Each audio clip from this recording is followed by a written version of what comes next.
taga-MCGI, sagutin na namin bilang host. Ang tanong po ng host, kalooban ba ng Diyos ang na magkanulo si Judas sa Panginoong Hesukristo? Ang sagot na nabasa ko Opo, opo, opo. ay, teka muna, may parang kanina po, o sige kayo muna una ata, meron kayong pahayag na.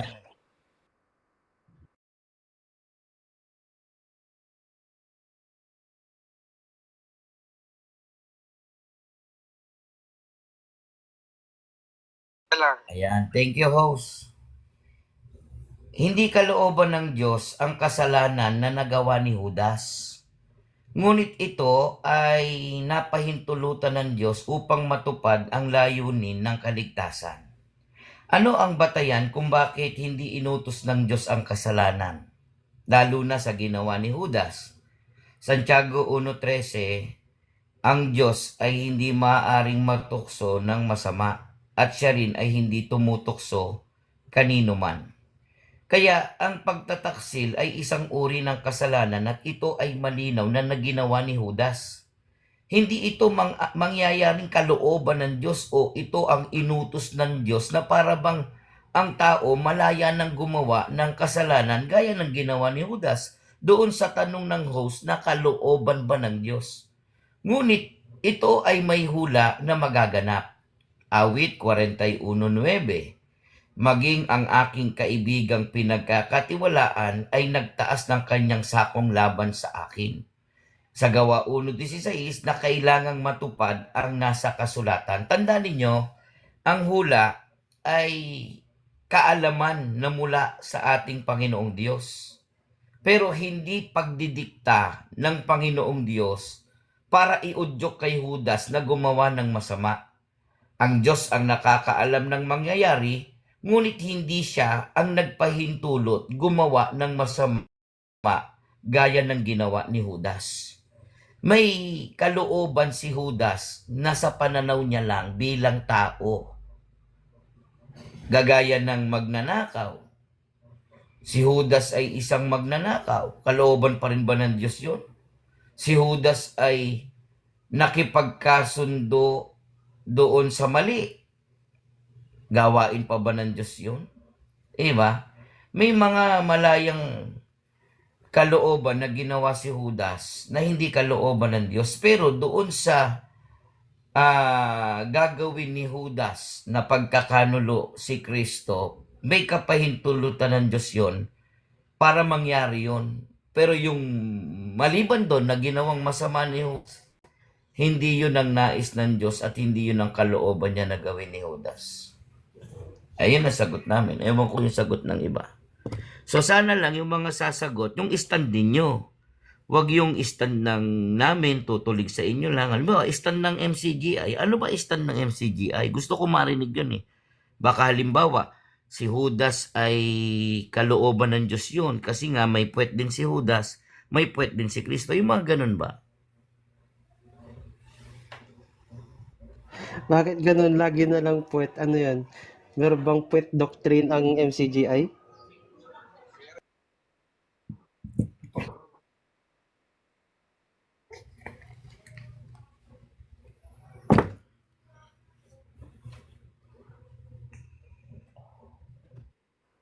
Okay, iba muna bro, kasi nagda-drive ako. Sagit lang mga, ipapark ko lang to.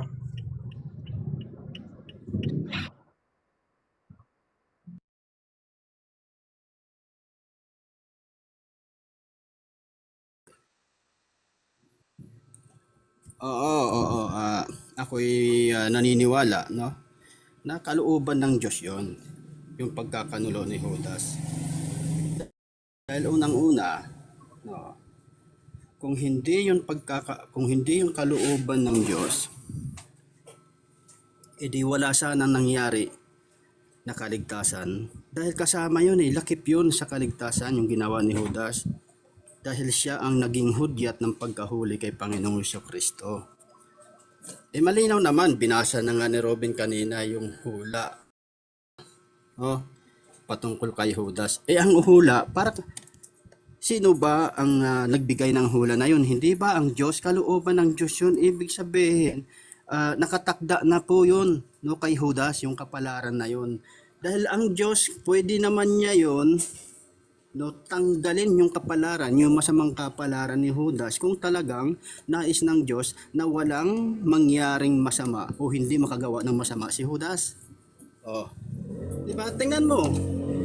Tingnan nyo ha, sa Matthew 10, pumili ang Panginoong Kristo, tinawag niya yung kanyang mga apostol at inatasan niya, binigyan pa niya, no, ng kapangyarihan o authority na magpalayas ng demonyo. Kasama si Judas doon, nakapagpalayas si Judas ng demonyo. Nakita mo yun? Pagdating naman sa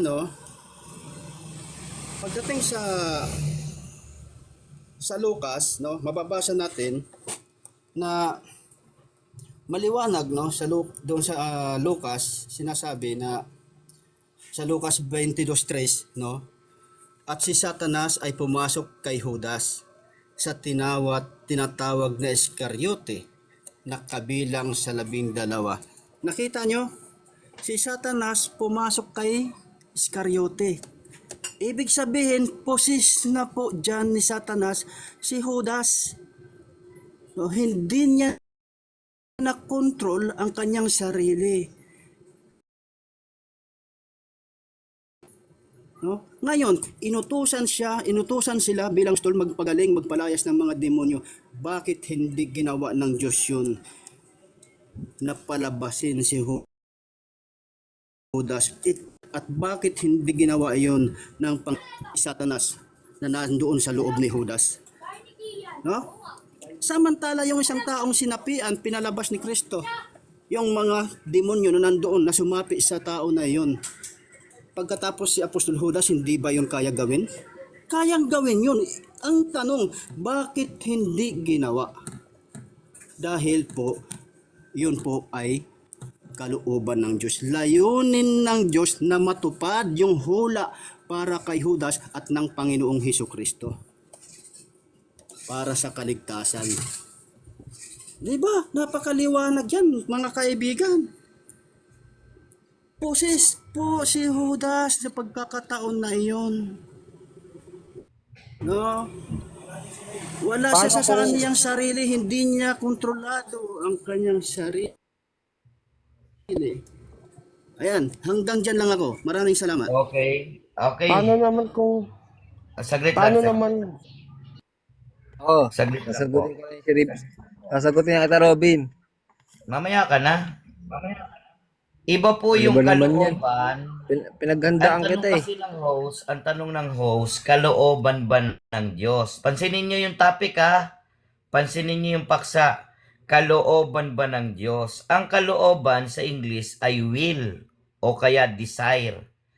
Sa ibang Tagalog ng kalooban, utos ba ng Diyos? Ang sagot ko, hindi. Pero may pagpapahintulot. Ano ba yung pagpapahintulot? Permission. Kasi pag sinabing kalooban ng Diyos, parang ibig ng Diyos utusan si Judas na gumawa ng masama. At ang Diyos natin, tagapagpatupad ng masama. So, ang sinasabi ko sa inyo, iba yung kalooban, iba yung pagpapahintulot. Kung ang tanong ng host sa paksa, Pwede nang sumagot. pinahintulot ba ng Diyos? Okay na, tapos ka na, Robin. Mamaya na, Patapusin mo, patapusin mo, Red. Mamaya ka Patapusin na. mo. Tapusin mo rin kasi iba yung doon tayo nagtatalo sa paksa. Doon kayo sa paksa istika. Iba yung kalooban, iba yung pagpapahintulot. Kung ang tanong ni Ho sa paksa, pinahintulutan ba ng Diyos na si Judas ipagkanulo sa Panginoon? May pagpapahintulot. Ang Diyos ay konsentidor na kalooban ng gumawa ng masama. Sana po naiintindihan nyo po yung sagot ng may dala ng tunay na ama. Salamat po. Tama naman yun. Agree ako dyan. Agree ako dyan. Kasi, di naman Salamat. Ayun, tututulan ko lang yung mga pinahayag ng una, no. Bagamat sinabi ni Robin na ang dapat kong i-stand is yung stand ng MCGI, ano. Sasabihin ko 'yan, syempre, na may pagtutol sa mga unang ipinahayag nyo. Sabi kasi ng isa na kalooban daw ng Diyos yon, which is mali, mali yon. Sabi rin ng isang nagpahayag na ang Diyos daw ay lahat nagagawa. Narinig ko yun eh. Pero hindi ko kasi sinulat eh. Ngayon, kalooban ba ng Diyos ang pagkanulo si Iscariote sa ating Panginoong Heso Kristo? Hindi. Sabi kasi ng Diyos sa Deuteronomio 30:19, aking tinatawag ang langit at ang lupa na pinakasaksi laban sa inyo sa araw na ito, na aking ilalagay sa harap mo ang buhay at ang kamatayan. Meron kasing pagpipilian ng tao, na kalayaang gumawa. Kung gagawin ni Judas Iscariote yon, hindi kalooban ng Diyos yon. Nasa kanyang pagpapasya yon kung ipagkakanulo niya ang Panginoong Jesucristo.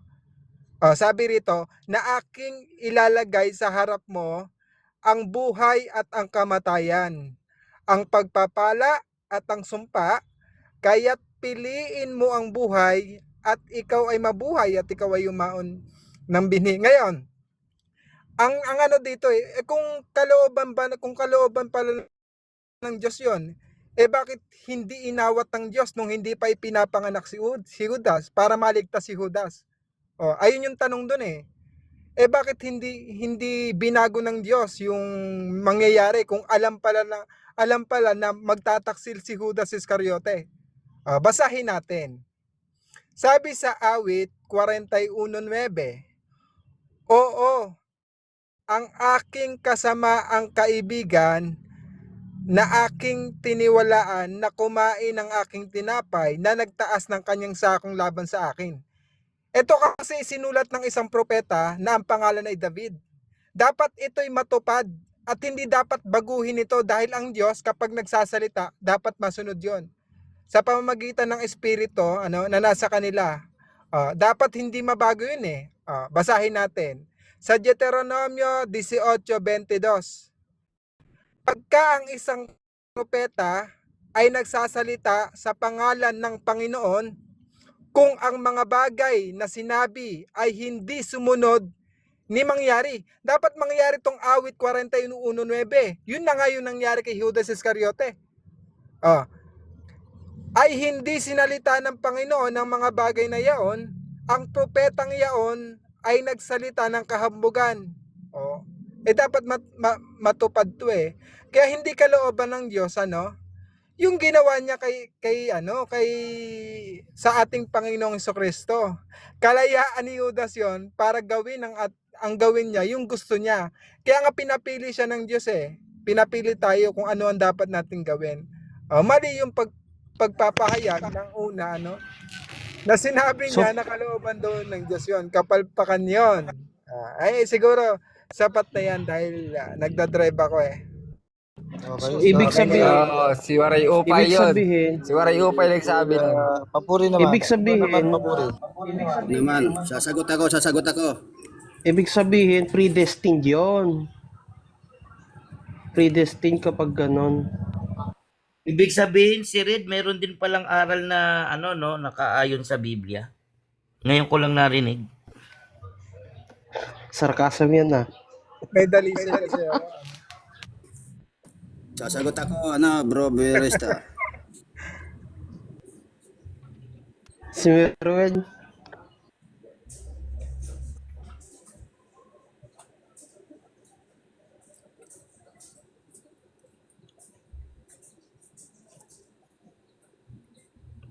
Galing gumaya ni Red sa stand ko. Iba, husay.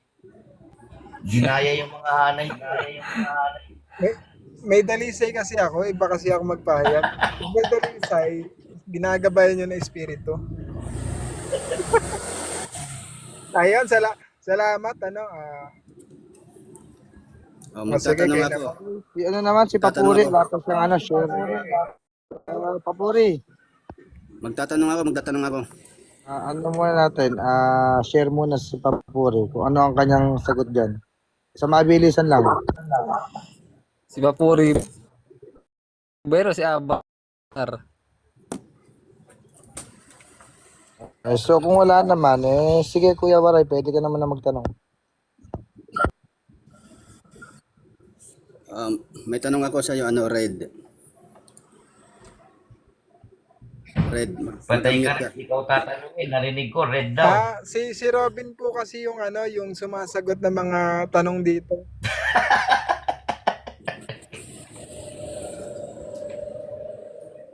O sige, ikaw na lang, Robin.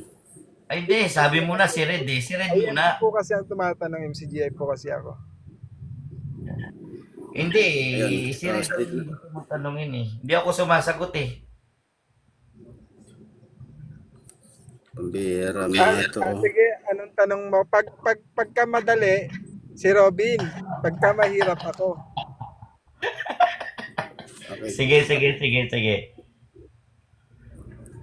Yung hula na binasa mo, Madali. Si Red ito. sasagot niya.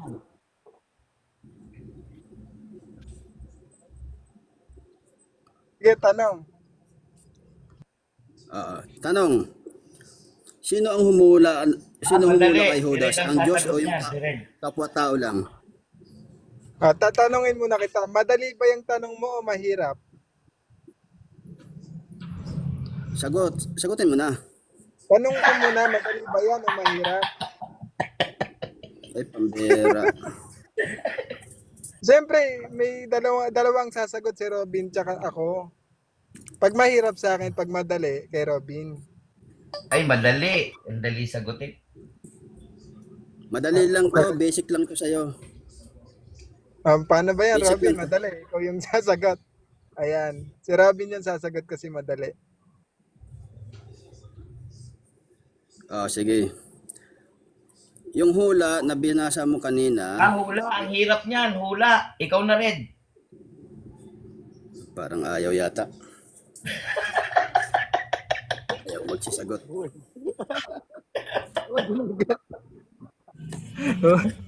Ba't pa ipapasahan nyo si Baray Ubay? Ayaw. Takot. Takot sila. takot. Ginawa niyong Pagsumbong. bola. Tawa talaga kayo, ang aking mga Diyos. Ang hirap. Kay Red daw po yan. Kay Red. Mahirap eh. Nahirapan ako. Hula eh.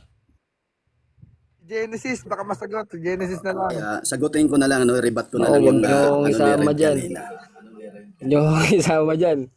Kayong dalawa pagpipilian, di ako kasama Kaya dyan. rebat ko na lang host, rebat ko na lang yung Rebat daw, pahayag rebat. kanina ni Red. Sige, Kuya Waray. Sige, Kuya Rebat ko na lang kasi ayaw nila magpatanong. Parang hinahamon yung hinahamon si Red ah. Hindi naman. Ano lang naman, talakayan lang naman ito. Hindi naman Host, ano ba religion ni bida-bida? Ni Waray Ubay. Catholic? Si Kuya E.T. yun eh. Catholic. Si Genesis, hindi ko alam. Pambira ito si Robin hanggang ngayon hindi pa rin ako nabobosisyon nito. Ako, taga Atlantis Paano ako. kita mabobosihan? Ang dami naman pangit na boses sa Catholic. Ako nga pinakamagandang boses. Okay, no? Basahin natin yung talata. Awit 41:9. Kahit ang aking matalik na kaibigan na aking pinagkatiwalaan na kumain ng aking tinapay ay nagbuhat ng sakong laban sa akin. Sabi ni Robin kanina at sabi din ni Red, hindi daw itong hula na ito, hindi daw ito kalooban ng Diyos.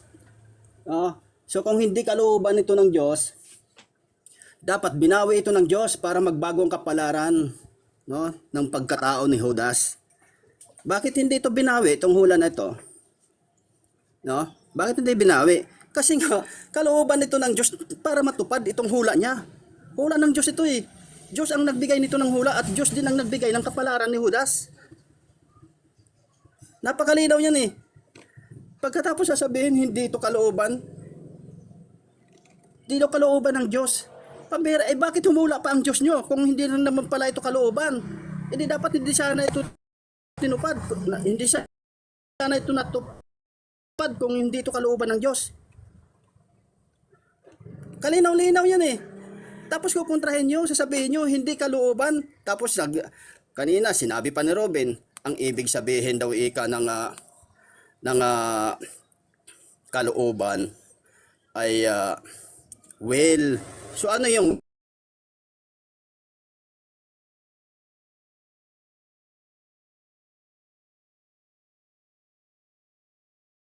will?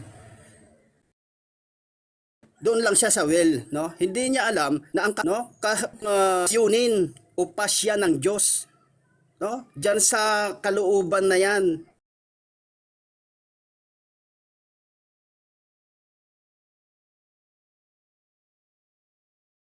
Yung terminong kalooban, payang pasya yan ng Diyos na natupad kay Judas. Ngayon kung hindi pa siya ng Diyos yan, bakit natupad pa yan kay Judas? Oh, ngayon ano pa ang ginamit niya pa kanina? Yung kapahintulutan daw. Ang kapahintulutan permission, no? Pagpayag ng Diyos. So mayroon po pagkapareho, no? May pagkapareho, pagpayag, no? Yung kalooban, yung layunin ng Diyos. Oh, pagpayag ng Diyos na mangyari, yung kapahintulutan, ibig sabihin, sa English permission. Di ba? Napakaliwanag yan. So paano nyo ngayon sasabihin na hindi yung kalooban ng Diyos yung hula kay Judas? Sino po ang humula niyan? Tao lang ba? Diyos ang humula kay Judas. At yung hula na yan, may layunin dyan ang Diyos. Ano po ang layunin ng Diyos dyan sa hula? Ano ang layunin ng Diyos para kay Judas? No? Malinaw naman sa bagong tipan kung ano po ang ginawa ni Judas. Yun po ay kalooban ng Diyos. Bakit? Dahil para magkaroon ng katuparan yung hula na yan. Lahat yun, konektado lahat yung ginawa ni Judas. Kahit ngayong pagtatapon doon ng barya, nandoon na yan, hinulaan na rin yan sa lumang tipan. Pagkatapos sasabihin nyo, hindi yung kalooban.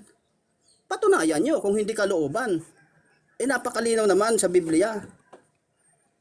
Bira talaga. Anong waray kwarta talaga? O kayo naman, ribat nyo kung kaya nyo ribat.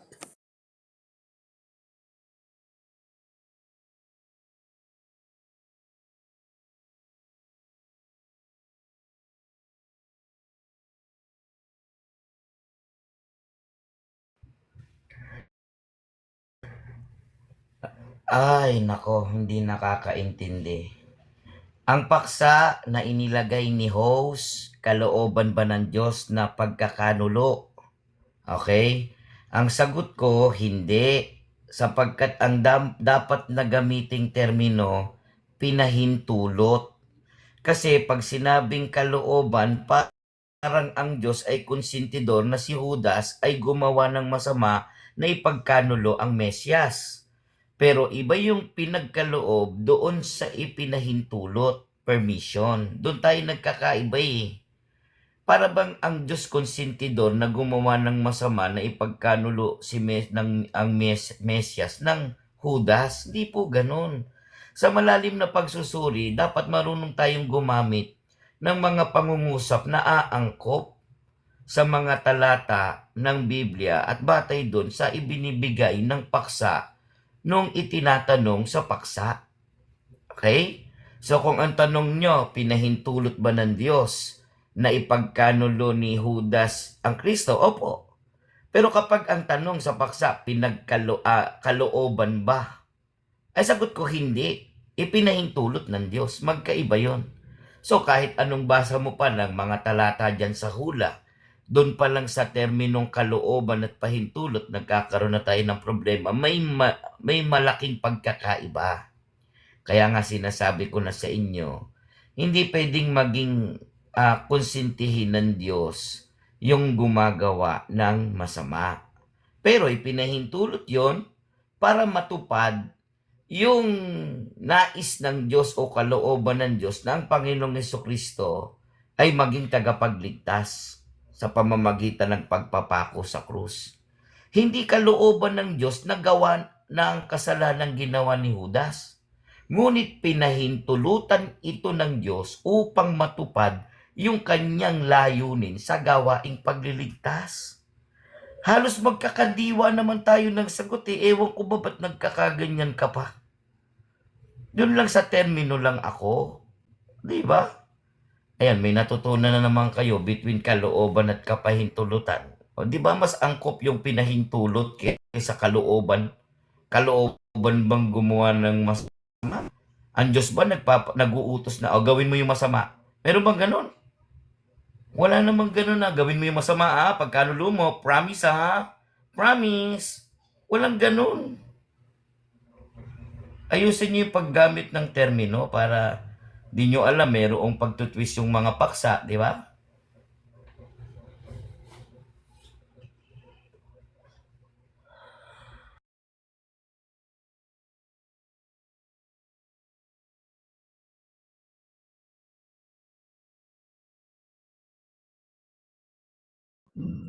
Ayun no, bitin ng 3 minutes dito eh. Ngaw-ngaw na ngaw si War. Dahil sabi niya, kalooban daw ng Diyos yon. Mali. Kasi hindi mo sinusuri ang kasulatan eh. Basahin natin yung ikalawang Pedro 3:16. Bagamat ito'y isinulat ni Pedro kay Pablo, pero sakop ka nun. Basahin natin. Gayon din naman sa lahat ng kanyang mga sulat, na dooy sinasalita ang mga bagay na ito, na dooy may ilang mga bagay na mahirap unawain, na isinisinsay ng mga di nakakaalam at ng mga walang tiyaga. Kung wala kang tiyaga, at susuriin mo yung salita ng ating Panginoong Jesucristo o ng nasa Biblia, hindi mo maunawaan dahil wala kang tiyaga eh. Ngayon, kalooban ba ng Diyos na ipagkanulo ni Judas Iscariote ang Panginoong Jesucristo? Injustice ang Diyos mo. Bakit? Kung kalooban pala ng Diyos yon, bakit pa ipinanganak si Judas para magkanulo at maging masa impyerno? Sabi nga ng Diyos ibig ng Diyos na ang lahat ng tao, kasama si Judas doon, ay mangaligtas at makaalam ng katotohanan. Para pala sa'yo, kalooban ng Diyos na ipagkanulo ni Judas Iscariote ang Panginoon Jesucristo, napakalapastangan ng mga ng Diyos mo. Kaya nga bakit? Ano naman yung hatol? Basahin natin yung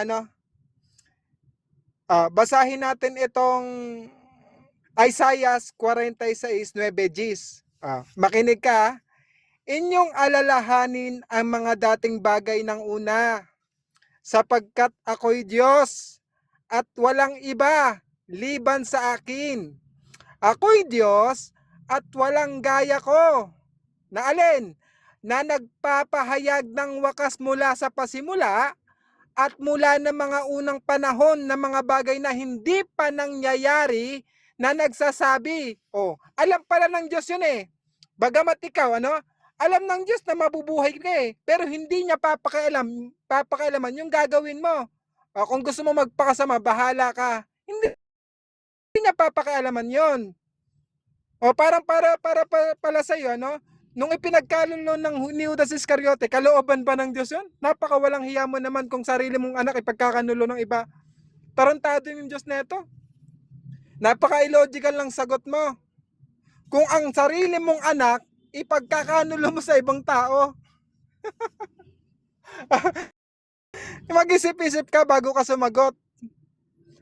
Ikaw ba sarili mong anak ipagkakanulo mo sa ibang tao? Sasabihin mo kalooban ng Diyos? Wala ka kasing tiyaga kaya hindi mo naunawaan yung talata ng Biblia ayan yung sagot ko. Kasi bitin yung 3 minutes. Okay na yan.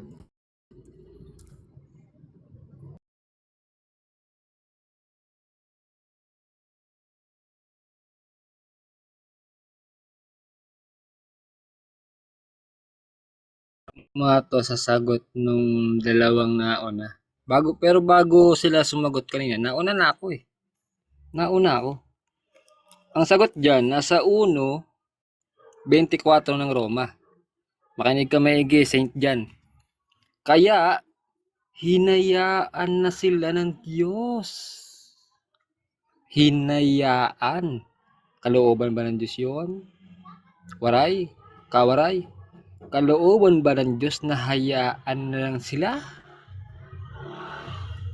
Kaya hinayaan na sila ng Diyos sa kanilang maruruming pita hanggang sa magumon sila sa paggawa ng kahalayan sa isa't isa. 26. Dahil dito'y hinayaan. The word hinayaan. Hinayaan. Kahit sabihin pa nating nakahula na yan si Judas, no? Hindi naman bias ang Diyos para hindi siya bigyan ng free will. Bakit? Nagigets mo ba yung punto ko dyan, Waray? Kapag sinabi mong kalooban ng Diyos yan, nangangahulugan na kahit masama, ang Diyos din ang gumawa. Papayag ba kayo nun, mga kapatid? Basahin natin ang 12.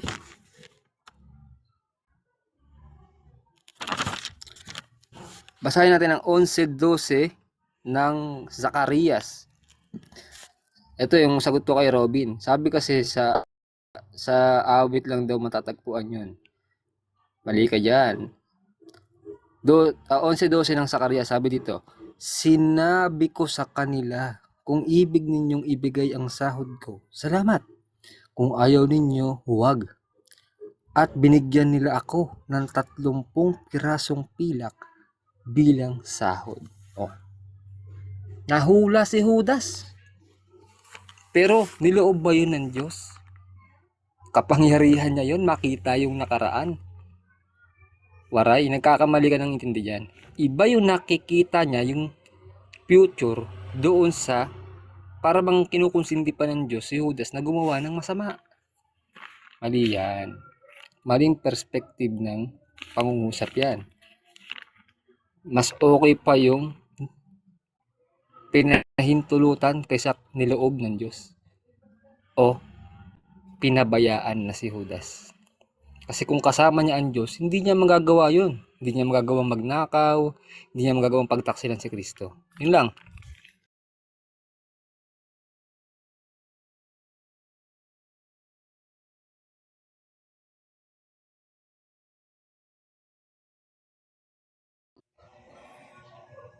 Oo, tama yun. Kasi kung titignan natin, ang kailangan mo lang, Brother Waray, dictionary. Para makita mo yung meaning na mga ginagamit na word doon.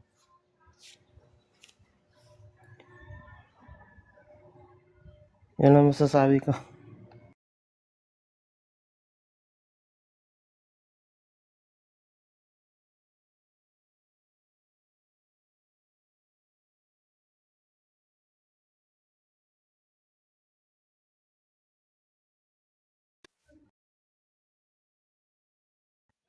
Ay yun, magandang topic, kalooban ba ng Diyos na ipagkanulo ni Judas si Kristo? Para sa akin, logic hindi, no? Kasi sabi dito, no, sa Mateo 26:24, ang anak ng tao ay papanaw ayon sa nasusulat tungkol sa kanya, no? May nakasulat sa anak ng tao, no? Datapwat, sa aba niya magkakanulo sa kanya, anak ng tao, mabuti pa sana sa taong yaon na hindi na siya ipinanganak. So, hindi sasabihin nung Kristo na mabuti pa sana sa taong yaon na hindi siya ipanganak. Kung kalooban talaga, no, ng Diyos o na ipagkanulo ni Judas si Kristo, mas tama yung termino ipinahintulot. Kasi kapag masama ang nasa ng puso mo, sabi daw sa Thessalonica, no? Sa ikalawang Thessalonica 2:11, ganito naman yung ating mababasa, no? 2:11. Sabi dito, dahil dito ipinadadala sa kanila ng Diyos ang paggawa ng kamalian upang magsipaniwala sila sa kasinungalingan, upang mga hatulan silang lahat na hindi nagsasapata sa katotohanan at kundi nalulugod sa kalikuan. Kung ang nasa ng puso mo masama, ibibigay siya ng Diyos. Justice yun. Ikaw ang naglagay sa sarili mo para mapunta ka doon. Kaya yung nasa mo, ibigay siya ng Diyos. No? Ang tamang termino doon, pinahintulot ng Diyos. Kasi ikaw may gusto nun, hindi ang Diyos, kalooban mo. pinahintulutan ng Diyos na gawin mo yun para ka mahatulan upang mahatulan silang lahat na hindi nagsasapalataya sa katotohanan kundi nangalulugod sa kalikuan. Yung pangyayari na yun, hindi naman sasabihin ng Kristo na mabuti pa sa taong yaon. Bitinan ng batong gilingan sa liig at ihagis sa dagat o mabuti pa sa kanya, huwag na ipinanganak. Hindi sasabihin, logic, dictate, hindi sasabihin ng Kristo na gano'n. Kung plano yun na ipagkanulo. Sabi, mabuti pa nga, huwag ka na ipanganak panaligtas ka pa. So, walang logic kung sasabihin mong kalooban o plano ng Diyos na ipagkanulo. Wala sa hulog. Ang tamang termino, pinahintulutan ng Diyos na mangyari yun kasi nga, yun pala gusto mo Edi, gawin mo. Para pag natulog ka, wala ka reklamo. Gusto mo pala, ibigay ko sa'yo. Ayan. Napunta ka tuloy kapahamakan. Ayun. Yan, so paribatin na lang natin si Kuya Waray at siya naman ang pinaka pinopoint. Magpapalit tayo ng paksa after.